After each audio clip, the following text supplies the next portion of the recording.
Boštjan ve, odlična predstava danes proti trdi ekipi Maribora. Kako si videl današnjo tekmo? Ja, res je ta tekma veliko pomenila že za končni razvrstitev na lestvici. Tega smo se dobro zavedali kot mi, kot Mariborčani.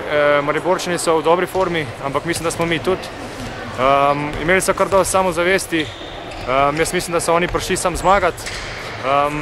Zato smo se mi mogli še toliko bolj potruditi, da so videli, da je v Zlatorogu doma samo ena ekipa. V drugem polčasu prav izvrstna igra in skupno 9 zadetkov.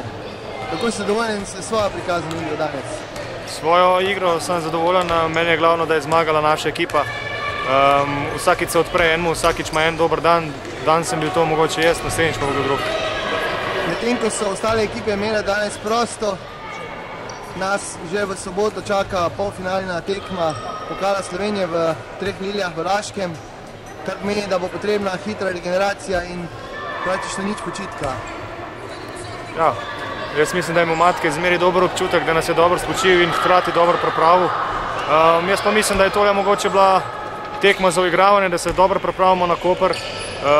Igralci se spet počasi čutimo po tistem reprezentančnem odmoru, mislim, da smo začeli dobro igrati, tako kot pred premorom, in jaz se že veselim finalnega turnirja. Še kakšna beseda za navijače in podporo na finalnem turnirju? Najprej bi se zahvalil za današnjo podporo. Pred tako publiko je res težko izgubiti in tudi Mariborčanom so se tresle roke. Bi pa vseeno povabil Florjane in vse druge naše simpatizerje in navijače, da pridejo nas bodriti. Jaz mislim, da smo v dobri formi in da na zaključnem turnirju lahko naredimo marsikaj. Čestitke še enkrat za zmago. Hvala, Feldo.